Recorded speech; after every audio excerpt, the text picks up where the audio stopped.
Colonel Morris Langston was just trying to get home from church. A cop saw a suspicious black man behind the wheel and nearly pulled his weapon.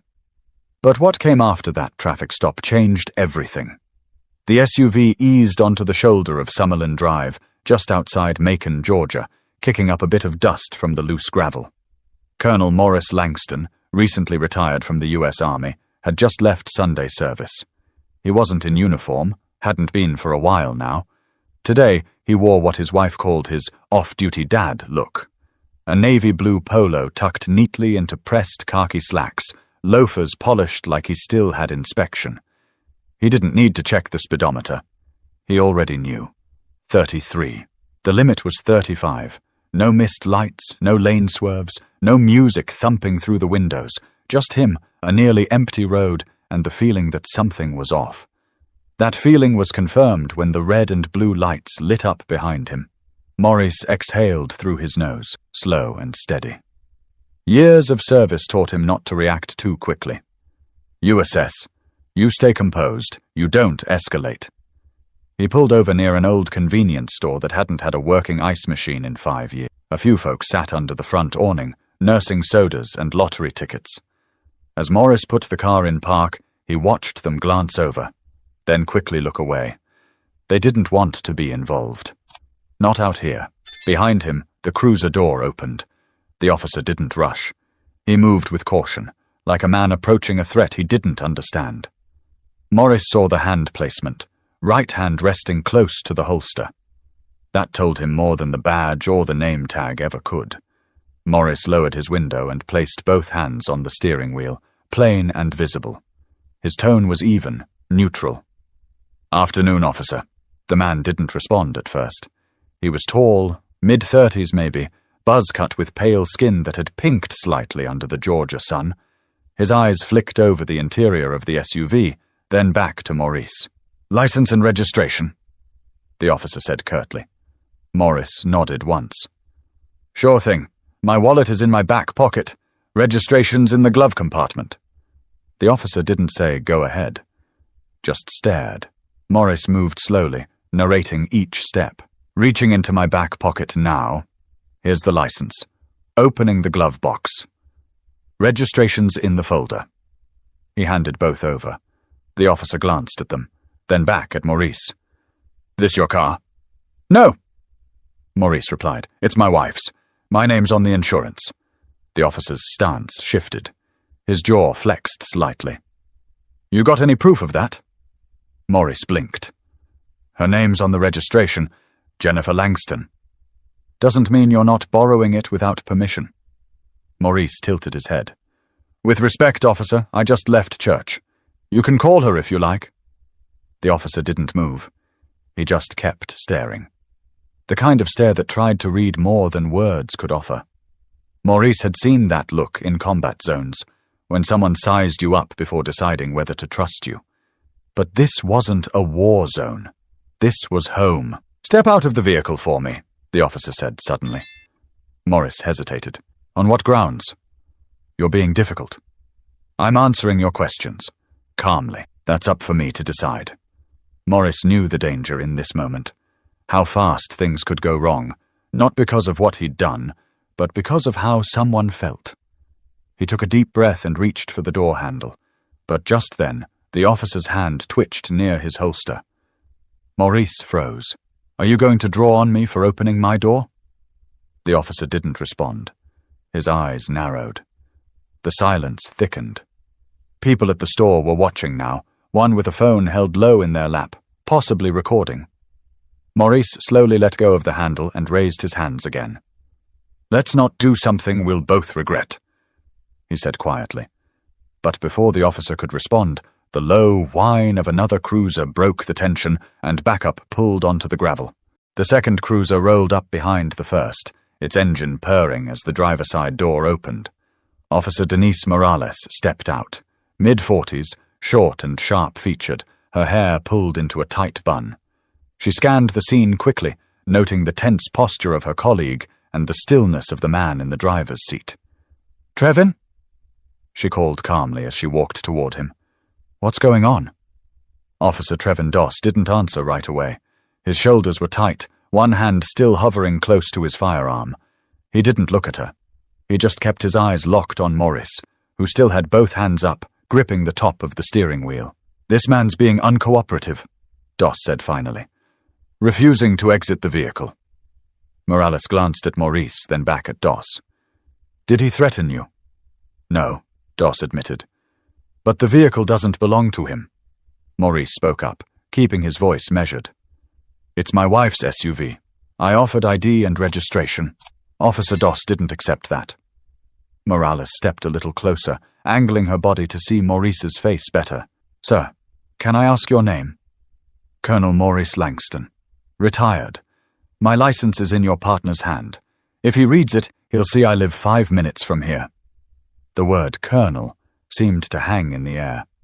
Doss squinted, clearly irritated that his authority was being questioned. "We don't need a resume," he muttered. But Morales's eyes flickered. "You said Langston?" she asked. Maurice nodded. "Yes, ma'am." She took a small step back, glanced at the license in Doss's hand. Then her expression shifted, just slightly. Recognition. She had heard that name before, maybe from her cousin, who mentioned a Langston at a fundraiser for returning veterans last fall. Meanwhile, Doss's tone turned sharper. "Sir, I'm not going to tell you again. Step out of the vehicle." Maurice looked at Morales, choosing his words carefully. "Am I being detained, or am I free to go?" Doss stepped forward. "You're not free to do anything until I say so." Morales stepped in between them. "Trevin, we need to talk. Over here. Now." They walked a few steps back toward the cruisers, voices low but firm. From the driver's seat, Morris could hear none of it, but he watched their body language. Morales looked calm, professional. Doss looked increasingly frustrated. His jaw moved like he was grinding his teeth. Then suddenly, he threw up his hands in exasperation and walked back toward the passenger side of his cruiser. Morales returned alone. "Colonel Langston, I apologize. I think there's been a serious misunderstanding here." "I'd say so," Maurice replied, with a thin smile. "Misunderstanding usually doesn't come with a hand on the gun." "I agree," she said. "But please understand, I just arrived. I can't speak for what happened before I got here. What I can say is that I'll be filing a report. And you're free to go." Maurice reached slowly for the gear shift, then stopped. "Ma'am, I have a question. If I didn't say who I was, if I'd just been Morris from down the street, would I be on the ground right now?" Morales paused. The silence that followed said more than anything she might have answered. "That's what I thought," Morris said softly. He pulled onto the road and drove off. The onlookers at the store watched his tail lights disappear. The man with the phone finally stopped recording. No one said a word, but they were thinking the same thing. That man didn't do anything wrong, and it could have gone so much worse. But Morris didn't drive home in silence, because his phone rang, and the name on the screen told him this wasn't going to stay quiet. Morris pulled into the driveway, exhaled, and just sat there for a moment. The engine idled low as he watched the afternoon sun cut shadows across the lawn. He wasn't angry, not yet.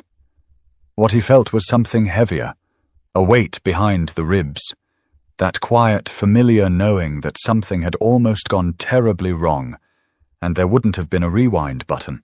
The screen on his phone was still lit. Missed call, Gregory Polk. He dialed back.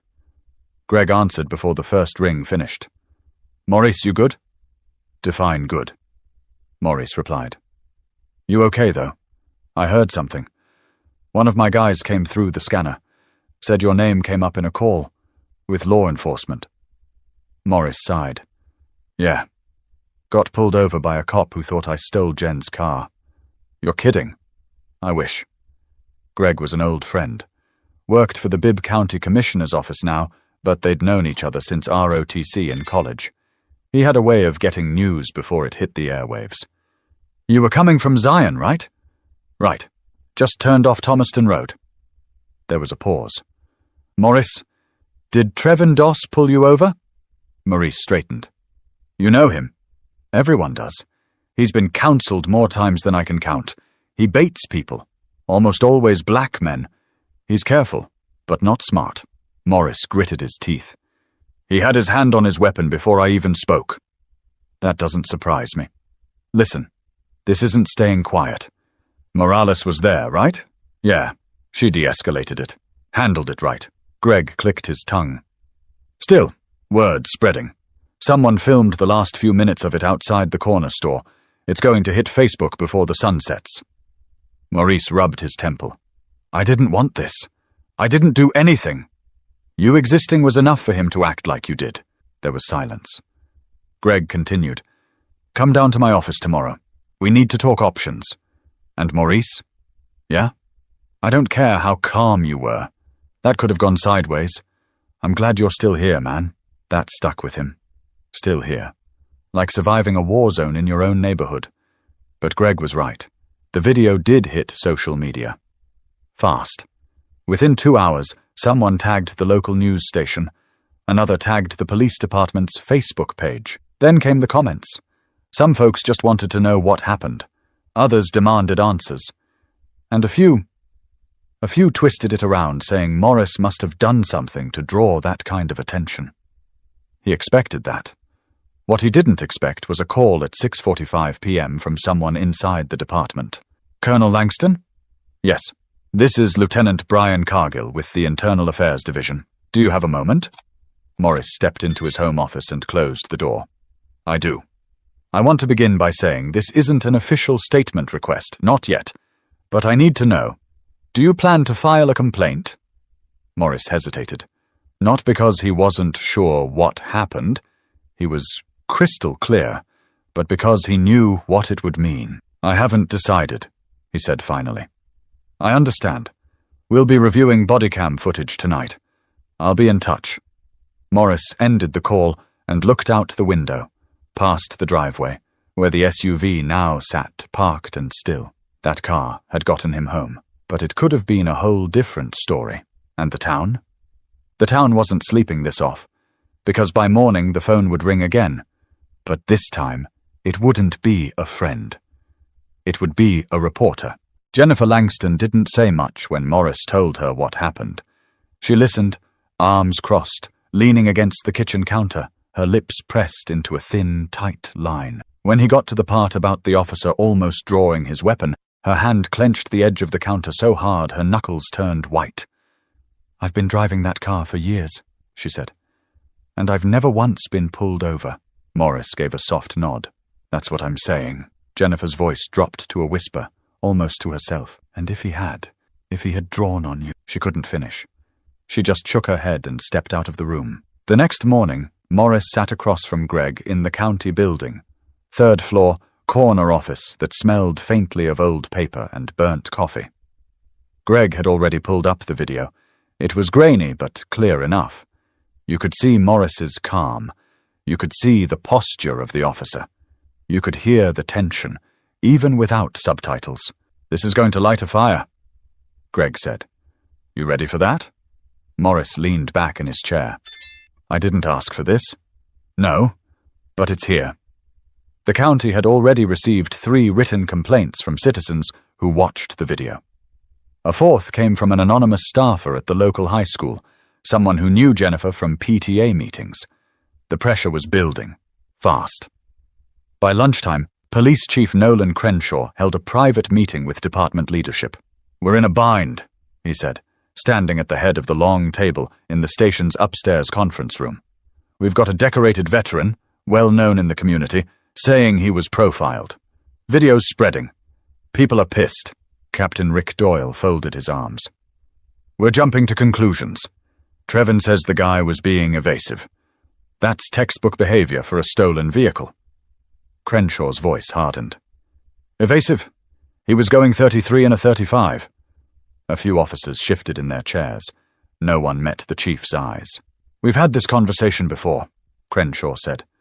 Too many times. The patterns are there. And frankly, I'm tired of seeing Doss's name in my inbox.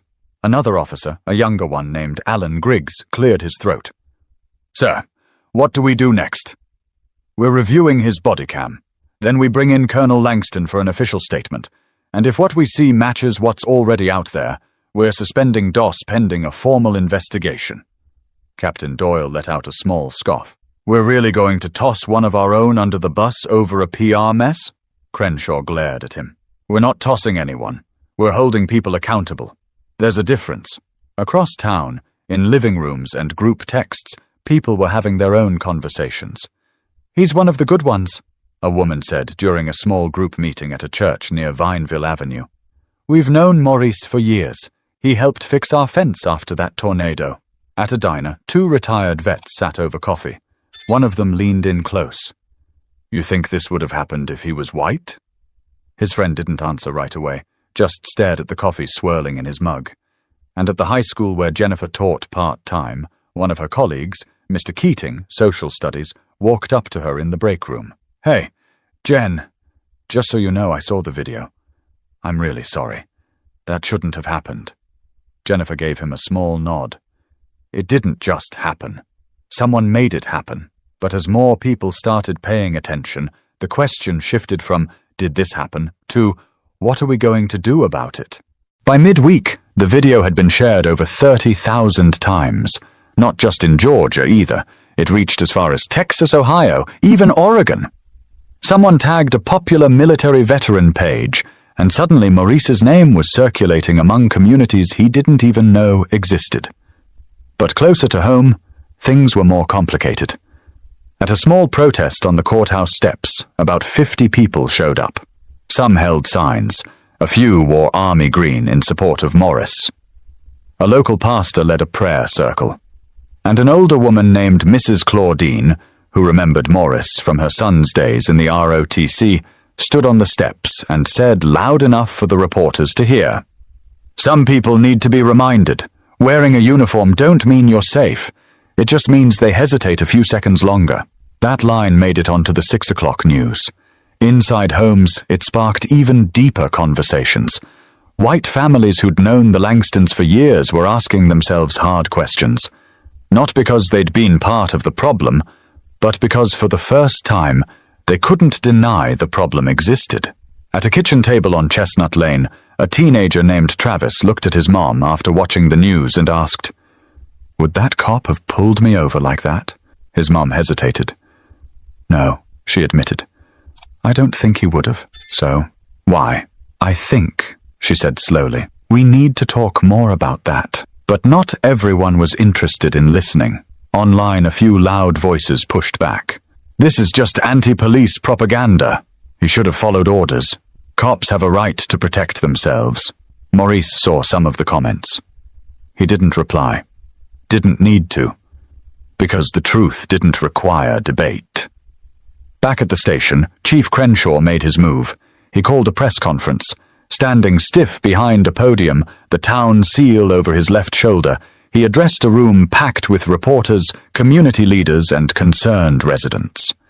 After reviewing the footage, speaking with multiple officers, and meeting with Colonel Langston personally, the department has chosen to place Officer Trevin Doss on administrative leave pending a full investigation. This is not a presumption of guilt. It is a commitment to due process and to accountability. Someone asked if Doss had a history of complaints. Crenshaw's answer was carefully worded. "There have been prior incidents. I cannot comment on open internal cases." Then a different question. "What message are you sending to black residents of this town?" Crenshaw didn't hesitate this time. That what happened was wrong. That it was preventable. And that it matters. Morris wasn't there at the press conference. He was at home, watching from the couch. Jennifer sat next to him, holding his hand. "You think they'll do anything real?" she asked. Morris thought for a moment, then said, "They will now, because people are watching." At the same time, students at the local high school staged a walkout. Not a loud, flashy protest, just hundreds of teenagers standing outside in silence for 10 minutes. 1 minute for every second that passed between Morris asking, "Am I being detained?" and Doss nearly reaching for his weapon. Photos from the walkout went viral. People started paying attention for a reason bigger than just Maurice. It wasn't just about him anymore. It was about what his moment revealed. The cracks in the system. The quiet ways respect could disappear. The unspoken fear too many people lived with. And maybe, just maybe, the possibility that it didn't have to be this way. But even with the world watching, consequences don't come easy, and Morris still had one more step to take. It was a full week later when Maurice finally walked into town hall, not for a private conversation, but to speak in front of a packed auditorium. The event wasn't a protest. It wasn't even organized by him. It started with a group of local veterans who had quietly called in favors, made flyers, reached out to clergy and school principals. What they wanted wasn't noise. They wanted voices. Honest ones. Morris stood behind a wooden podium that creaked when he leaned forward. He wasn't dressed in anything special, just a button-down and slacks. No ribbons, no medals. He didn't need them. "I wasn't planning to speak tonight," he said, voice low but clear. "But silence didn't keep me safe last Sunday. So here I am." The room held its breath. "I'm not here to destroy a man's life. I'm here because mine could have been taken on the side of a road for no reason at all. Because if someone who served this country for more than 2 decades can be treated like a suspect before a human being, what does that mean for everybody else?" People nodded. Some looked away, blinking back heat behind their eyes. "I've been called sir in war zones by people with rifles aimed at me. And I've been called suspicious by a man trained to serve and protect, right here in my hometown." He paused. "I don't want a parade. I want a change in protocol. I want more than just leave without pay.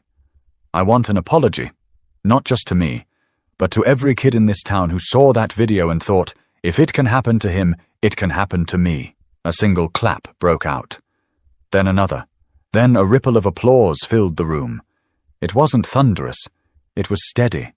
Like people who weren't just reacting, but agreeing. The mayor, a slim woman in her 60s named Ruth Delgado, took the mic next.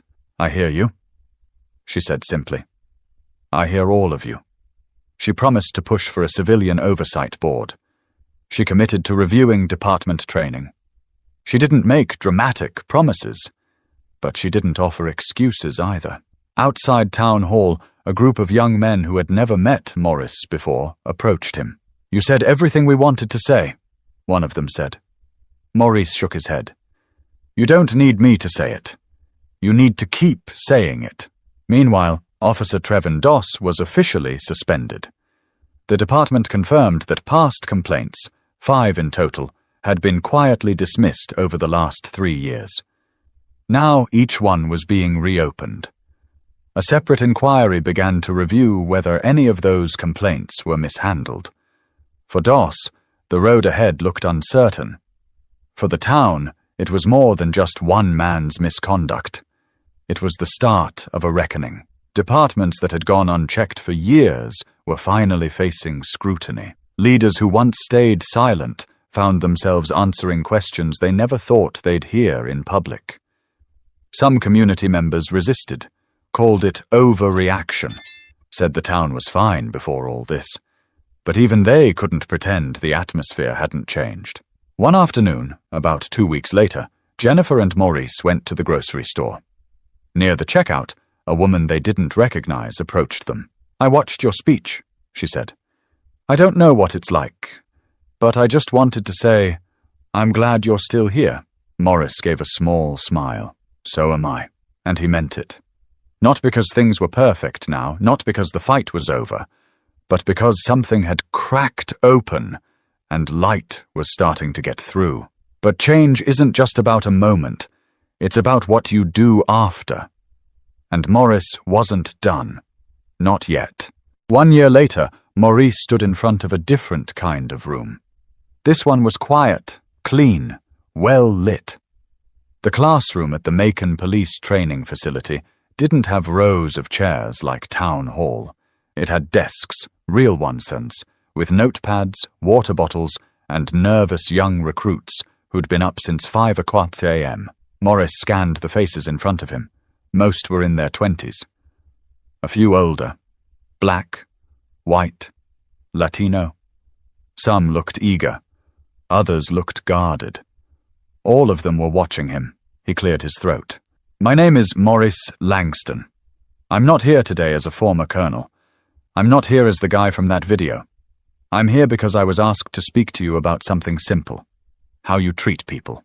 No one moved. I'm not going to give you a speech about honor or flags or duty, he said. What I'll give you is this. If you walk up to a car and the first thing you feel is fear, you need to ask yourself where that fear's coming from. And if the answer's about them, not you, you're not ready for that badge. One of the trainees raised his hand, unsure. Sir, what if someone is a threat? What if hesitation gets us hurt? Morris nodded. That's real. I won't pretend it's not. But fear and judgment aren't the same thing. Fear keeps you cautious. Judgment makes you dangerous. The instructor, Officer Morales, stood in the back, arms crossed. She gave a small nod. This new program was her idea. After the incident, she pushed for bias and de-escalation training to become mandatory in every academy cycle. Chief Crenshaw approved it without blinking. Maurice continued, walking slowly between the desks. Let me tell you something. That day, I was pulled over for no reason. I was polite. I followed directions. I didn't yell. And still, I saw a man get ready to draw on me. He didn't know me. He didn't care.